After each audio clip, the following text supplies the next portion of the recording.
পরমপিতার চরণে আমার শত সহস্র কোটি প্রণাম জানাই। আপনারা যে যেখান থেকে শুনছেন, আপনাদের চরণে আমার রানন্দিত জয়গুরু জানাই। আজকের আলোচ্য বিষয়, আমরা অনলাইন থেকে কিভাবে ইনকাম করতে পারি। বিশেষ করে ঋত্বিক অধৈর্য যাজক, স্বস্তানিব্রতধারী, এমনকি একজন সৎসঙ্গের কর্মী, অথবা আপনি যে কোনো সংগঠন, যে কোনো মতপথেই থাকেন না কেন, আমরা কিভাবে অনলাইন থেকে ইনকাম করতে পারি, এটি হচ্ছে আজকের আলোচ্য বিষয়। দেখেন, আমরা বিভিন্ন প্রান্তে, বিভিন্ন মাঠ পর্যায়ে অনুষ্ঠান করি, আমরা কিন্তু ওই অর্থে প্রণামই পাই না। যদিও এই কথাটা আমার বলা ঠিক নয়, তারপরও এই অর্থে আমি বলছি। দেখেন, সৎসঙ্গ এমন একটা জায়গা যেখানে হয়তো আপনি 500 টাকা খরচ করে গিয়েছেন, সেখানে হয়তো আপনাকে 300 টাকা প্রণামী দিচ্ছে। এটা হয়, অনেক ক্ষেত্রে হয়। বিশেষ করে যারা যাজক আছেন, স্বস্তানিব্রতধারী আছেন, এমনকি সৎসঙ্গের একজন কর্মী আছেন, তা আপনারা কিভাবে চলবেন, এটা কখনো ভেবে দেখেছেন কি? আপনারা পৃথিবীর যে কোনো প্রান্তেই থাকুন না কেন, যদি চান যে একটা ইউটিউব চ্যানেল খুলে অথবা একটা ফেসবুক খুলে আপনারা কিছু পয়সা ইনকাম করতে চান, আমি আপনাদের সহযোগিতা করতে চাই। কারণ ইতিমধ্যে আমি এই 2টা ইউটিউব চ্যানেল থেকে অলরেডি ইনকাম করছি এবং পরমপিতার কাজও কিন্তু করে যাচ্ছি। দেখুন, কে কি ভাবলো, কে কি চিন্তা করলো, এটা আপনার দেখার বিষয় নয়। আপনি কি করছেন, এটি আপনার ভাববার বিষয়। আমরা যখন কাদায় পড়ি, বৃষ্টি হয়েছে ধরুন, বৃষ্টি হলে কি হয়, কাদা কাদা হয়ে যায়। ওই কাদায় যখন আমরা পড়ি, ব্যথা পেয়েছি কি হাত পায়ে কেটে গিয়েছে, এটা খেয়াল না রেখে আমরা কি করি, আশেপাশে তাকাই যে কেউ আমাকে দেখলো কিনা। ঠিক এই চিন্তাটা আমরা কিন্তু করি। তো আমরা যদি সৎসঙ্গে টিকে থাকতে চাই, ধর্মের পাশাপাশি যদি আমরা একটু অর্থ ইনকাম করতে পারি, একেবারে দোষের কিছু নয়। যার যে মেধা থাকুক না কেন, সে সেই মেধা থেকেই কিন্তু কাজ করতে পারে। তো আমি স্ক্রিনে একটা কন্ট্যাক্ট নাম্বার দিয়ে দেব, সেখানে আপনারা অবশ্যই যদি চান একান্তভাবে আপনাদের হোয়াটসঅ্যাপ নাম্বারটা দিয়ে দিবেন। আপনারা যে কোনো প্রান্তেই থাকেন না কেন, আমি আপনাদের সহযোগিতা করতে চাই। এটা আমার কাছে মনে হয় যে আমরা যারা সৎসঙ্গে আছি, আমরা একে অপরের পরিপূরক হয়ে থাকতে চাই। ধরুন, আপনি অনেক ভালো সঙ্গীত করেন, আপনি অনেক সুন্দর আলোচনা করতে পারেন, ইত্যাদি ইত্যাদি। তো সেক্ষেত্রে দেখা যায়, আপনি যদি একটা ইউটিউব চ্যানেল খোলেন, আপনার যদি একটা চ্যানেল থাকে, আজ হোক কাল হোক সেখান থেকে 2টি পয়সা হয়তো আসবে। আমরা অনেক ক্ষেত্রে চিন্তা করি যে ধর্মকর্ম করছি, ভগবান বুঝি অলৌকিকভাবে কোনো কিছু আমাদেরকে দিয়ে দিবে, অর্থ, ধন দৌলত, সম্পদ এগুলো দিয়ে দেবে। এটা একেবারেই ভাবা ঠিক নয়। কারণ ঠাকুরের বলাই আছে যে আমি অহেতুক এবং এই যে অলৌকিক, এই 2টা একেবারেই মানতে চাই না, বিশ্বাসই করি না। অলৌকিক বলে পৃথিবীর বুকে এই বিশ্ব ব্রহ্মাণ্ডে কিছুই নেই। আমি কেউ একটা যদি ঘটনার বর্ণনা করতে চাই, দেখুন, সতীশচন্দ্র গোস্বামী, যিনি গোসাইদা, এই গোসাইদা কুষ্টিয়ার একটা জায়গা দিয়ে, নির্দিষ্ট রাস্তা দিয়ে প্রায় প্রতিদিনই কীর্তন করত এবং ওই রাস্তার ধারেই ছিল একটা পতিতালয়। ওই পতিতালয়ের যে সমস্ত মায়েরা ওই খারাপ বাজে কর্মে লিপ্ত থাকত, ওরা একটা সময় এই কীর্তন শুনতে শুনতে ভালো হয়ে গেল এবং ওখানে যে সমস্ত পুরুষ মানুষ যেত আর কি, তারা চিন্তা করেছে যে সতীশদাকে তারা আঘাত করবে, তারা একটা উচিত শিক্ষা দেবে। যথারীতি একদিন সবাই মিলে দাঁড়িয়ে আছে লাঠি সোটা নিয়ে, সতীশদাকে মারবে। সতীশদা কীর্তন করতে করতে যাচ্ছে, হঠাৎ করে দেখে যে লাঠি এইভাবে মাথার উপরে উঠিয়েছে। তো সতীশদাকে মারবেই। সতীশদা বলছে, আয় আমাকে মার, আয় না আমাকে মার। তো কোনোভাবেই কিছুতেই ওই লাঠুয়ার নামে না, ওদের মুখ থেকেও কথা বের হয় না। সতীশদা একটু মুচকি হেসেই একরকম তাদেরকে ক্ষমা করে দিয়েছেন। যখন একরকম ক্ষমা করে দেয়, ঠিক তখনই তাদের এই হাতের লাঠিও নামে, মুখ থেকে কথাও বের হয়। তখন সবাই মিলে সতীশদার পা ধরে জড়িয়ে ধরে কাঁদছে এবং বলছে, আপনি আমাদেরকে ক্ষমা করে দিন। আমরা বুঝিনি যে যারা ঈশ্বরের তপস্যা করে, ঈশ্বরের আরাধনা করে, তারাও এত গুণের অধিকারী হতে পারে। এই যে দেখেন, হয়তো আমি আপনাদের চিন্তা করছি যে ওনাদের লাঠি কেন নামলো না, তাই না? যে ওনাদের লাঠি কেন নামলো না, মুখ থেকে কথা কেন বের হলো না, এটা আমরা এক বাক্যে চিন্তা করি অলৌকিক। একেবারেই নয়, এটার বিজ্ঞানসম্মত কারণও আছে। কারণ সতীশদা ওই ঈশ্বরের তপস্যা এমনভাবে অর্জন করেছিল, তিনি মুখ থেকে মন থেকে যা বলতো, যা চিন্তা করত, তাই হতো। ঠাকুর তখন দেওঘরে। একদিন কৃষ্ণপ্রসন্ন ভট্টাচার্য, ঋত্বিকাচার্য, অর্থাৎ ঋত্বিকদের যিনি পুরোহিত, তাকে ঠাকুর বলছেন, কৃষ্ণদা, আমি যখন পাবনায়, তো ওই মাতৃমন্দিরের পাশে একটি বিশাল বৃক্ষ, ওই বৃক্ষের নিচে সৎসঙ্গ অধিবেশন হচ্ছে বিকালবেলা। তখন আমি দেখি যে চারিদিকে আকাশে মেঘের সৃষ্টি হলো। দেখতে দেখতেই চারিদিকে বৃষ্টি আরম্ভ হলো, কিন্তু সৎসঙ্গ অধিবেশন যেখানে হচ্ছে সেখানে বৃষ্টি হচ্ছে না। ঠাকুরকে বলছেন, ঠাকুর এমন কেন হলো? ঠাকুর কেষ্টদাকে বলছে, কেষ্টদা, মানুষ যখন কনসেন্ট্রিক হয় তখন এগুলো সম্ভব। তিনি বলছেন যে ঠাকুর, বাইরে বৃষ্টি হচ্ছে, যেখানে সৎসঙ্গে অধিবেশন হচ্ছে সেখানে বৃষ্টি হচ্ছে না, এটার সঙ্গে কনসেন্ট্রিকের সঙ্গে সম্পর্ক কী? তখন ঠাকুর বলছেন যে, দেখুন দাদা, আমাদের যে শরীরটা কোটি কোটি কোষ দিয়ে তৈরি। এই কোষের ভিতরে আবার সূক্ষ্ম সূক্ষ্ম কোষ আছে। যেমন একটা ঘর তৈরি হয় হাজার হাজার লক্ষ লক্ষ ইটের সমন্বয়ে, বিভিন্ন কংক্রিটের সমন্বয়ে, এগুলো কিন্তু এক একটা কোষ, এবং এই কোষের ভিতরে আবার সূক্ষ্ম কোষ থাকে।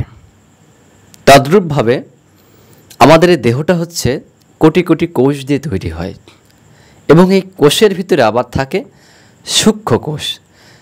ঠাকুরের কথা। তখন ঠাকুর বলছেন যে মানুষ যখন নাম ধ্যান একনিষ্ঠভাবে করে, পরমপিতার নামে চলতে থাকে, তখন তার এই রেডিও অ্যাক্টিভ হয়। অর্থাৎ ঠাকুর একটা ইংরেজি শব্দ বললেন যে রেডিও অ্যাক্টিভ হয়, তেজস্ক্রিয়। তো তখন তিনি বলছেন যে দেখেন, ওই বাইরে বৃষ্টি হলেও যে ওখানে যে সৎসঙ্গে অধিবেশন হচ্ছে, ওটার একটা শক্তি, ওখানকার যে মানুষের যে নাম ধ্যান, ইষ্টপরায়ণতা, সেটার ফলেই ওই যে জল জাতীয় যে বস্তু, ওটা তেজস্ক্রিয়, অর্থাৎ বাষ্পে পরিণত করে দিচ্ছে। তাহলে বিজ্ঞানসম্মত একটা উপায় ঠাকুর কিন্তু ব্যাখ্যা করে দিলেন। আমরা যেটা বলছিলাম যে আমরা সবসময় চিন্তা করি অলৌকিকভাবে আমাদের জীবনে কোনো কিছু একটা হয়ে যাবে বা ঘটে যাবে, এটা একেবারে চিন্তা করার কোনো কারণ নেই। তুমি করো, হও এবং পাও। ঠাকুর বলছেন যে তুমি পারো না তা নয়, করো না তাই পারো না, যতটুকু পারো, যতটুকু করো ততটুকুই পারো। পারা না পারার প্রশ্ন মনে না তুলে করতে লেগে গেলেই হয়, অন্য টান থাকে তাই করতে দেয় না। অতএব আমরা চাই যে শুধু মানসিক উন্নতি, আধ্যাত্মিক উন্নতি হলেই হবে না, আমাদের জীবনে অর্থনৈতিক উন্নয়ন একান্ত প্রয়োজন। ঠাকুর বলছেন যে অর্থ, মান, যশ ইত্যাদি পাওয়ার আশা আমাকে ঠাকুর সাজিয়ে ভক্ত হয়ে না, সাবধান হও, ঠকবে। তোমার ঠাকুরত্ব না জাগলে কেউ তোমার কেন্দ্রও নয়, ঠাকুরও নয়, ফাঁকি দিলেই পেতে হবে তা। শ্রী শ্রী ঠাকুর, এই যে ঠাকুর এই কথাগুলো বলছেন যে অর্থ, মান, যশ ইত্যাদি ইত্যাদি ইত্যাদি, এটা পাওয়ার আশায় আমাকে ঠাকুর সাজিয়ে ভক্ত হয় না। একবার ভাবেন, এই কথার ভেতরেই একটা অন্যরকম কথায় কিন্তু লুকায়িত আছে।